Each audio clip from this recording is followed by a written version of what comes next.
हमने सीखा है ये रसूलों से, जंग लड़ना हमेशा उसूलों से। नफरतों वाली गालियां तुम दो, हम तो देंगे जवाब फूलों से। नमस्कार दोस्तों, मैं विकास कुमार आज आपके सामने हाजिर हुआ हूँ। आज गांधी जयंती है और सभी लोग जगह जगह पे भारत के हर एक कोने पे गांधी जयंती मना रहे हैं। आज गांधी जी से रिलेटेड बहुत सारे अनसुनी ऐसी कहानियां, ऐसे सवाल है और बहुत सारे ऐसे व्यक्ति आपको मिल जाएंगे चलते रोड पे, है ना, सड़क पे, तो गांधी जी के बारे में कुछ नहीं जानते हुए बहुत कुछ बताने का प्रयास करते हैं। तो उन्हीं अनसुनी कहानियों, अनसुलझे सवालों को लेकर आज आपके सामने हाजिर हुए हैं। हमारे साथ और औरंगाबाद के जाने माने शिक्षक डीके चंद्रन सर हैं। नमस्कार सर। तो आपका क्या राय है सर? चलिए, सबसे पहले तो आपका बहुत बहुत धन्यवाद। और आज गांधी जयंती के साथ साथ लाल बहादुर शास्त्री जी की भी जयंती है, तो दोनों महापुरुषों को दिल से श्रद्धांजलि अर्पित करते हुए और अपनी जो चर्चा है उसको शुरू करते हैं। जैसे आपने कहा कि देश के विभाजन के लिए गांधी जी जिम्मेवार थे, एकमात्र सवाल नहीं है जो गांधी जी पर आए दिन उठाई जाती है। कई ऐसे सवाल उठाए जाते हैं। जैसे मैं इसमें और कुछ जोड़ने का प्रयास करूं तो गांधी जी ने भगत सिंह को फांसी से नहीं बचाने का प्रयास किया। उसके बाद एक और सवाल है कि असहयोग आंदोलन जब अपने चरम पे था, ऐसा लग रहा था कि देश को आजादी मिल जाएगी, तो अचानक से एक छोटे से कारण से गांधी जी ने असहयोग आंदोलन वापस ले लिया। लेकिन मैं आपसे पूछना चाहता हूं कि आप जो ये सवाल मेरे से कर रहे हैं कि गांधी जी विभाजन के लिए जिम्मेवार थे, एक सवाल आपने कहां पढ़ी? ईमानदारी से आप जवाब दीजिएगा कि आपने कौन सी किताब में इस तरह की सवाल पढ़ी कि गांधी जी ने भगत सिंह को फांसी से नहीं बचाया, या फिर गांधी जी ने ही देश का विभाजन करवाया था? क्या आपने पक्ष में या विपक्ष में किसी भी किताब में इस तरह का टॉपिक कहीं पे पढ़ा? मुझे पूरा भरोसा है कि आपने ये सवाल किताबों से तो नहीं पढ़ी होगी।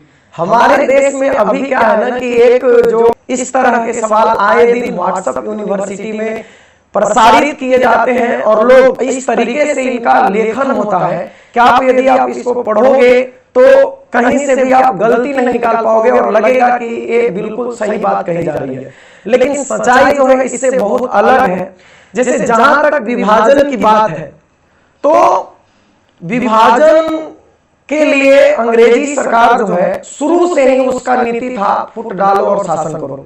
जब 1857 की क्रांति में हिंदू मुसलमान दोनों मिलकर और अंग्रेजों के विरोध में जब संघर्ष करते हैं, तो वहां पे अंग्रेजों को समझ में आ जाता है कि जब तक इस देश में हिंदू और मुसलमान दोनों एक रहेंगे तब तक इसको तोड़ पाना या फिर इस देश पर अधिक दिनों तक राज कर पाना या यहाँ पर अपनी शासन स्थापित करना संभव नहीं है। तो 1857 के बाद से ही अंग्रेजों की नीतियां थी कि किसी तरीके से फूट डाला जाए हिंदू और मुसलमान की जो एकता है और इस देश पर अपनी शासन स्थापित की जाए। इस क्रम में उन्होंने कई तरह के कानून भी पारित किए, जिसमें पहला आपका आता है 1909 में मार्ले मिंटो सुधार। इसमें क्या किया जाता है कि मुसलमानों को अलग से पृथक निर्वाचन प्रणाली दी जाती है कि उनके लिए पृथक निर्वाचन क्षेत्र होगा, जिसमें जो प्रत्याशी होंगे वो मुस्लिम होंगे और जो वोटर होंगे वो भी मुस्लिम होंगे। तो यहीं से सांप्रदायिकता की बीज बोई जाती है पहली बार। उससे पहले क्या होता है कि 1905 ईस्वी में बंगाल विभाजन किया जाता है अंग्रेजों के द्वारा। ये भी एक फूट डालने की नीति थी अंग्रेजों के द्वारा। यहाँ पे बोला गया था कि हम बंगाल का जो विभाजन है वो प्रशासनिक दृष्टिकोण से कर रहे हैं। बंगाल एक बड़ा क्षेत्र है तो प्रशासन में असुविधा होती है, इसीलिए इसका विभाजन किया जा रहा है। लेकिन अंग्रेजों का असली मकसद यही था कि जो हिंदू मुस्लिम दोनों बहुल जो इलाका है बंगाल, उसको सांप्रदायिक आधार पर बांट दिया जाए। एक को मुस्लिम बहुल इलाका जो असम था उस समय और पूर्वी बंगाल जिसको आज बांग्लादेश कहते हैं, और बिहार उड़ीसा, ये सब जो थे उस समय बंगाल प्रेसिडेंसी के अंतर्गत ही आते थे। तो इधर वाला जो इलाका था पश्चिम बंगाल, बिहार, उड़ीसा, ये हिंदू बहुल था। उधर जो असम और आपका जो पूर्वी बंगाल था वो मुस्लिम बहुल इलाका था। अंग्रेजों का मकसद था कि बंगाल विभाजन से दोनों में फूट पड़ेगी और एक दो भाग में बढ़ जाएंगे। तो यहां से बीजारोपण किया गया था। ठीक है। उसके बाद 1909 में मार्ले मिंटो सुधार जो इसमें और आग में घी का काम करता है और उसी क्रम में क्या होता है कि अंग्रेजों को द्वारा यहाँ पे नीति लाई जाती है कि मुस्लिमों को थोड़ा सा अपनी ओर मिला के रखा जाए। इसलिए जब मुस्लिम लीग की स्थापना होता है ढाका में सलीमुल्लाह खां और आगा खां के द्वारा, तो वहां पे क्या किया जाता है कि अंग्रेजों के द्वारा उनको हमेशा सपोर्ट किया जाता है। ऐसा नहीं है कि विभाजन के लिए सिर्फ गांधी जी जिम्मेवार थे, और अगर कोई इसलिए गांधी को गोली मारता है कि विभाजन गांधी ने करवाई, तो उन्हें इतिहास को अच्छे से समझने की जरूरत है, जानने की जरूरत है कि इसका बीजारोपण बहुत पहले हो चुका था। चर्चा ऐसी नहीं है कि बस आजादी के समय में विभाजन के लिए कोई बात शुरू हुई और अचानक से विभाजन हो गया। इसका सुगबुगाहट देश में बहुत पहले से हो गया था। जब इलाहाबाद में मुस्लिम लीग का अधिवेशन 1930 में हुआ, तो वहां पे जो मोहम्मद इकबाल थे, जिन्होंने पहले सारे जहां से अच्छा हिंदुस्तान हमारा लिखा था, उन्होंने पहली बार पाकिस्तान की मांग की थी। और कैम्ब्रिज विश्वविद्यालय के एक छात्र थे जिनका नाम था चौधरी रहमत अली, उन्होंने ही 1933 ईस्वी में पहली बार पाकिस्तान शब्द जो है वो सुझाया था। तो एक बहुत पहले से मांग चली आ रही थी। 1940 में जब मुस्लिम लीग का अधिवेशन होता है लाहौर में, वहां पे अपने भाषण में मोहम्मद अली जिन्ना कहते हैं कि हम अलग राष्ट्र के अलावे कुछ भी और स्वीकार नहीं करेंगे। 1946 में जब कैबिनेट मिशन आती है भारत में, तो मुस्लिम लीग के पाकिस्तान के मांग को ठुकरा देती है। मुस्लिम लीग मान भी जाती है। जून के महीने में 6 जून को मुस्लिम लीग में के द्वारा यानी जिन्ना के द्वारा स्वीकार कर लिया जाता है कि ठीक है, पाकिस्तान की मांग जायज नहीं है। लेकिन तुरंत उसके 1 महीने के बाद जुलाई में फिर से जिन्ना उस मांग को ठुकरा देते हैं और पाकिस्तान के अलग मांग करने लगते हैं, और वो मुसलमानों को भड़काना शुरू करते हैं दंगा करने के लिए। तो देश में मोहम्मद अली जिन्ना कई जगह पे देश में दंगे होने लगते हैं। माउंट बेटन योजना के साथ वहां से माउंट बेटन को भेजा जाता है इंग्लैंड से कि आप जाइए, भारत की आजादी के लिए आप तैयारियां कीजिए और भारत को आजाद कीजिए, और भारत से प्रयास कीजिए कि विभाजन टल जाए। लेकिन जिन्ना जिद पे अड़े रहते हैं कि पाकिस्तान के अलावे कुछ भी स्वीकार नहीं है। जो लोग महात्मा गांधी को सिर्फ इसका जिम्मेवार मानते हैं, जब कांग्रेस के द्वारा इसका जो कांग्रेस के द्वारा जब विभाजन की प्रक्रिया स्वीकार की जा रही थी, उस समय गांधी जी ने कहा था कि विभाजन मेरे लाश पर होगा। गांधी जी बोले, हाँ, गांधी जी बोले थे कि विभाजन होगी तो मेरे लाश पर होगी। और एक तथ्य तो यहां तक है कि उन्होंने माउंट बेटन को इसके लिए भी सुझाव दिया था कि आप क्या कीजिए कि ना है तो जिन्ना को प्रधानमंत्री बना दीजिए, लेकिन विभाजन रोकने का प्रयास कीजिए, विभाजन मत कीजिए, देश का बंटवारा मत कीजिए, बल्कि आप जिन्ना को प्रधानमंत्री बना दीजिए।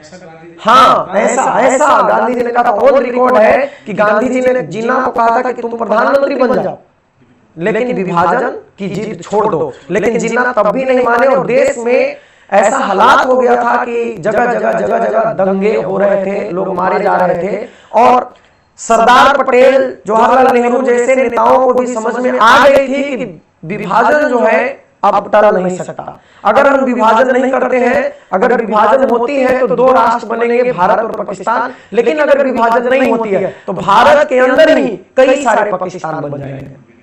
तो इस तरह से सिर्फ गांधी को जिम्मेवार ठहरा देना किसी भी तरीके से उचित नहीं है। विभाजन के लिए सिर्फ गांधी जिम्मेवार थे, बल्कि कई ऐसी घटनाएं इतिहास में घट रही थी, जैसे बंगाल का विभाजन हो, मुस्लिम लीग का स्थापना हो, और हिंदूवादी नेताओं के द्वारा, जो गरम दल के अपने आप को हिंदूवादी नेता मानते थे, वो आए दिन भड़काऊ बयान देते रहते थे। तो इससे क्या हुआ कि मुसलमानों में रोष उत्पन्न हुई, और उसके वो भी एक विभाजन में मुख्य भूमिका निभाई। जब विभाजन जो है स्वीकार की गई, तो जब हस्ताक्षर हो रहे थे, उसमें सिर्फ गांधी जी का हस्ताक्षर नहीं है, वहां पे जवाहरलाल नेहरू जी का भी हस्ताक्षर है, सरदार पटेल जी का भी हस्ताक्षर है। तो सिर्फ गांधी जी को विभाजन के लिए जिम्मेवार ठहरा देना मेरी समझ से किसी भी तरीके से उचित नहीं लगता है। न कहीं अंग्रेजों द्वारा ही सांप्रदायिकता का बीज बोया गया था और वही आगे जाकर के पनपने का काम किया। तो चलिए, बहुत बढ़िया सर, आपने इसका जानकारी दिया। नेक्स्ट क्वेश्चन सर, बहुत लोगों के मन में ये सवाल रहता है कि गांधी जी अपने आप को अहिंसक मानते थे, लेकिन फिर भी प्रथम विश्व युद्ध में युवाओं को सलाह देते थे कि जाकर के वहां पे शामिल होइए, आप इंग्लैंड की तरफ से लड़िए, और जबकि अपने आप को अहिंसक मानते थे। इस पे आपका क्या कहना है सर? ये भी एक महत्वपूर्ण सवाल है। जो गांधी जी के अहिंसा का जो व्रत था उस पे सवाल उठाते हैं कि आपने जो बात कही वो प्रथम विश्व युद्ध को लेकर है कि प्रथम विश्व युद्ध में गांधी जी के द्वारा युवाओं को प्रेरित किया गया था कि आप इंग्लैंड की ओर से प्रथम विश्व युद्ध में भाग लें, और इसीलिए महात्मा गांधी को भर्ती कराने वाला सार्जेंट भी कहा गया। यहाँ पे एक ही सवाल नहीं है, ऐसे अगर आप समझोगे अहिंसा का मतलब जो आप समझ के ये सवाल आप कर रहे हो, उस हिसाब से तो ये भी कहा जा सकता है कि जब अंग्रेजों के द्वारा हिंसा की जाती थी तो गांधी जी के द्वारा बहुत ज्यादा वैसा आलोचना नहीं की जाती थी, लेकिन जब भारतीय लोग हिंसा करते थे तो गांधी जी बहुत मुखर होकर उनकी आलोचना किया करते थे। क्रांतिकारी नौजवान थे, उनके द्वारा जो हिंसा की जाती थी, गांधी जी सच है कि उसको बड़े मुखर तरीके से विरोध किया करते थे, लेकिन अंग्रेजों के द्वारा जो हिंसा की जाती थी उसमें गांधी जी उतनी मुखरता से आलोचना नहीं कर पाते थे। ये भी एक सवाल हो सकती है। दूसरी सवाल ये हो सकती है कि हमेशा अहिंसा के बारे में बात करने वाले गांधी जी 1942 के भारत छोड़ो आंदोलन में, जो कि पहले दिन से हिंसात्मक था, 8 अगस्त 1942 को जब आंदोलन शुरू हुई थी, उसी दिन अगले दिन सबको, जितने भी महत्वपूर्ण नेता थे सबको गिरफ्तार कर लिया गया था। महात्मा गांधी को भी गिरफ्तार कर लिया गया था और भी बाकी सारे नेता। वो पहले दिन से ही हिंसक था, लेकिन महात्मा गांधी ने कभी भी उस आंदोलन की निंदा नहीं की, विरोध कभी नहीं किया, कभी नहीं विरोध किया। जबकि उस टाइम उषा मेहता नाम की एक महिला थी, क्रांतिकारी महिला, जिनका बड़ा योगदान था भारत छोड़ो आंदोलन में, वो गुप्त रेडियो संचालन करती थी। तो जेल से ही गांधी जी का मैसेज रिकॉर्ड किया जाता था और पूरे देश में फैलाया जाता था, और गांधी जी को ये बात पता भी थी कि हिंसा हो रही है। तो अगर आप जो हिंसा का मतलब समझ रहे हैं, गांधी जी का हिंसा का मतलब यदि वही था तो गांधी जी जरूर उस हिंसा का विरोध करते। लेकिन यहां पे समझने वाली बात यह है कि हम जो हिंसा का मतलब समझ रहे हैं, मार धाड़, गोली मार देना, गांधी जी के हिंसा का मतलब कभी भी वो था ही नहीं। गांधी जी के हिंसा का मतलब था कि सत्य के लिए आग्रह करना, सामने वाले के अन्याय को हम सहेंगे, लेकिन उसका जवाब हम उसी तरीके से नहीं देंगे जैसा सामने वाला दे रहा है, कर रहा है। हम शांतिपूर्ण तरीका अपनाएंगे और हम प्रयास करेंगे कि जो दुश्मन है उसका हृदय परिवर्तन हो जाए। और इसलिए, और गांधी जी को अगर एक सातिर राजनेता कहा जाए तो इसमें कोई दो राय नहीं है। गांधी जी अपने हिसाब से चीजों को चलाते थे। उनके लिए अहिंसा वही थी जो वो समझते थे। गांधी जी के हिंसा का मतलब अगर मारधाड़ या युद्ध से होता तो वो गरीबी को हिंसा का चरम रूप मानते थे। अब अगर हिंसा मतलब मारधाड़ होता तो यहां से गरीबी से हिंसा का कोई लेन देन नहीं है, लेकिन उन्होंने गरीबी को हिंसा का सबसे निकृष्टतम रूप माना है।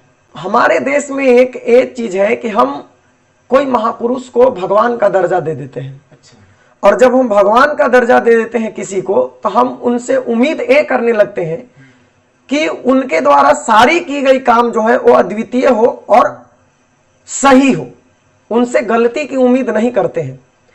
लेकिन हमें समझना चाहिए कि गांधी जी हो या चाहे कोई भी महापुरुष हो, वो थे तो व्यक्ति ही, मानव ही थे, और मनुष्य रूप में जब इंसान है तो गलतियां अनिवार्य हैं। बिल्कुल सर। बहुत सारी गलतियां गांधी जी से भी हुई हैं, लेकिन इसका मतलब ये नहीं कि गांधी जी बिल्कुल ही सारी चीजों के लिए जिम्मेवार थे। अगर गांधी जी हिंसा का सहारा लेते, अगर सबको युवाओं को भड़काते कि ठीक है चलो मार के भगाते हैं अंग्रेजों को, तो ऐसा नहीं है कि भारत में उससे पहले हिंसात्मक राह नहीं अपनाया गया था। आप जानते हैं 23 जून 1757 की जो प्लासी की लड़ाई हुई थी उसमें, हाँ, जिसमें छोटी सी अंग्रेजों की एक सेना सिराजुद्दौला के बड़े सेना को पराजित कर देता है। फिर उसके बाद 1764 के बक्सर के युद्ध में अंग्रेजों की मात्र 10,000 सैनिक होते हैं और बहुत बड़ी सेना होती है, जिसमें भारत के 3 बड़ी सेनाएं, जिसमें अवध का नवाब सुजाउद्दौला होता है, दिल्ली का जो आपका हाँ मुगल सम्राट शाह आलम द्वितीय और बंगाल का नवाब मीर कासिम, तीनों की संयुक्त सेनाएं जो 40,000 के आसपास थी, अंग्रेजों की छोटी सी सेना उनको पराजित कर देती है।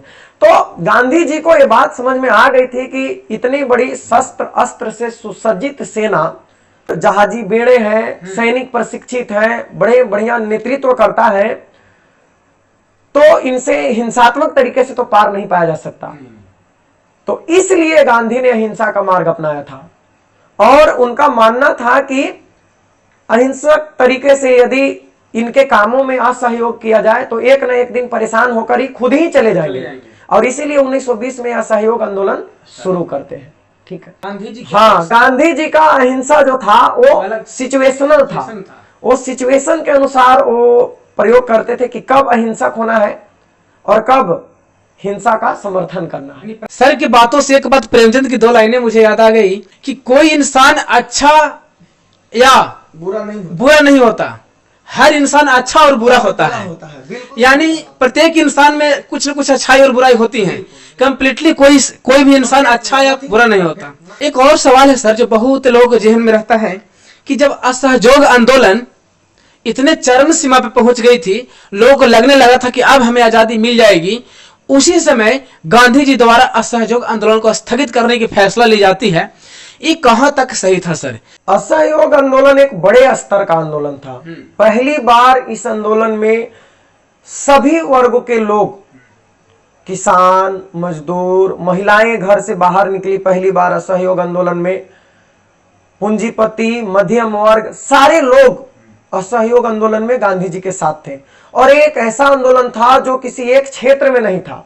जैसे मैंने पीछे जो आंदोलन की बात कही वो चंपारण आंदोलन पार्टिकुलरली चंपारण में, खेड़ा सत्याग्रह पार्टिकुलरली खेड़ा में, लेकिन ये जो असहयोग आंदोलन था वो पहली बार भारत में एक बड़े स्तर का आंदोलन जो पूरे देश में संचालित हो रही थी। तो इतने बड़े आंदोलन को चलाने के लिए, और इसमें था कि विद्यार्थी स्कूल कॉलेजों का बहिष्कार करें, शिक्षक अपने जॉब पे ना जाएं, जो पुलिसकर्मी है वो जॉब छोड़ दें, अफसर लोग अपना जॉब छोड़ दें, सरकार के कामों में असहयोग करें, विदेशी वस्त्रों की होली जलाई जा रही थी। तो इतने बड़े स्तर पे बहुत अधिक दिनों तक बहिष्कार कर पाना किसी चीज का संभव नहीं है। जैसे जरूरतें दोनों की होती है, आप यदि अंग्रेजों के काम में सहयोग कर रहे हो, स्कूल कॉलेज नहीं जा रहे, तो बहुत दिनों तक विद्यार्थियों की शिक्षा व्यवस्था को रोक कर नहीं रखी जा सकती। जो कामकाजी लोग हैं, जिनका जीवन जीने का सिर्फ जरिया ही वेतन है, जो काम करते हैं कामकाजी लोग हैं, वो महीने में एक बार वेतन आती है तो घर का कामकाज चलता है, वैसे लोग बहुत दिन तक अपना जॉब नहीं छोड़ सकते। जो वकीली करते हैं, जो वकील लोग हैं, वो बहुत दिन तक अपना वकालत नहीं छोड़ सकते। जो शिक्षक लोग हैं बहुत दिन तक अपना पेशा नहीं छोड़ सकते। हो सकता है कि देसी वस्त्र महंगी हो, जो विदेशों से आने वाली वस्त्र है सस्ती है, तो गरीब गुरबा जो लोग होते हैं वो बहुत दिन तक इस तरह का बहिष्कार नहीं कर सकते। और असहयोग आंदोलन जो है ठीक है अपने चरम पर था, लेकिन धीरे धीरे वो लंबा खींचता जा रहा था। ऐसे में गांधी जी को समझ आने लगा था कि आंदोलन जो है अब जो है कोई भी चीज जब अपने चरम पे पहुंचती हो तो धीरे धीरे वहां से डाउन होने लगी थी। और वो अंग्रेजों के मानसिकता को भी समझ गए थे कि अंग्रेज इतनी जल्दी तो नहीं जाने वाले हैं। ठीक है, तो इसीलिए गांधी जी एक मौके की तलाश में थे कि कब मौका मिले कि आंदोलन को वापस लिया जाए। एक अचानक प्रक्रिया नहीं थी कि ये जो कही जाती है कि गोरखपुर जो तत्कालिक कारण बताई जाती है, किसी भी घटना का, अपने इतिहास का कोई भी घटना पड़ा होगा, जैसे 1857 के क्रांति का विद्रोह, तो उसमें तत्कालीन कारण जो था वो था चर्बी वाला करतूस।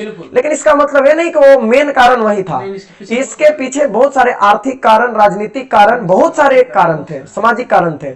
उसी तरह से असहयोग आंदोलन वापस लेने का एक तत्कालिक कारण हो सकता है कि गोरखपुर में जब पुलिस आंदोलनकारी द्वारा पुलिस चौकी में आग लगाई गई और आंदोलन हिंसात्मक हो गया, तो गांधी जी ने अचानक से आंदोलन वापस ले लिया। लेकिन समझने वाली बात है कि गांधी जी इस ताक में थे कि कब ऐसा मौका मिले कि अब आंदोलन को वापस ले लिया जाए, क्योंकि आंदोलन लंबा खींच रहा था और एक बहुत बड़े समय तक असहयोग करना संभव नहीं था सबके लिए। क्योंकि एक व्यक्ति, आप देखो, आप एक व्यक्ति के रूप में सोच रहे हो, गांधी जी को पूरा देश को लेकर चलना था, उस पूरे देश की सोचते थे और समझते थे कि यहाँ पे कितनी गरीबी है, कितनी भूखमरी है, कितने लाचार लोग हैं। अगर वो बहुत दिन तक अपना पेशा रोजगार छोड़ देंगे तो देश में बहुत समस्याएं आने वाली थी।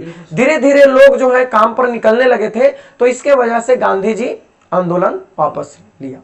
एक बात चलते चलते हम ये कहना चाहेंगे कि आप गांधी को मान सकते हो, गांधी को गाली दे सकते हो, लेकिन इस बात से इनकार नहीं किया जा सकता कि 1917 ईस्वी से 1942 ईस्वी तक एकमात्र व्यक्ति ऐसे गांधी जी थे जिनमें लोगों को भरोसा था कि ये व्यक्ति जो है वो देश को आजादी दिला सकती है। 1920 में असहयोग आंदोलन हो या 1931 में गांधी इरविन समझौता हो या फिर गोलमेज सम्मेलन हो, 3 गोलमेज सम्मेलन, राउंड टेबल कॉन्फ्रेंस जिसको बोलते हैं, एक आपका 12 नवंबर 1930 को, दूसरा 1931 को, तीसरा 1932 को।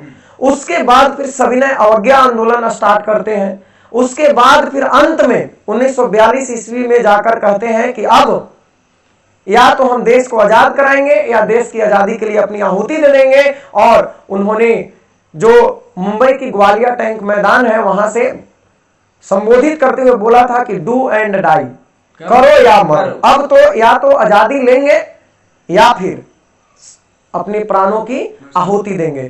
तो इतने दिनों तक देश की बागडोर अपने हाथ में रखकर देश की आजादी में जो गांधी जी का योगदान है उसे भुलाया नहीं जा सकता।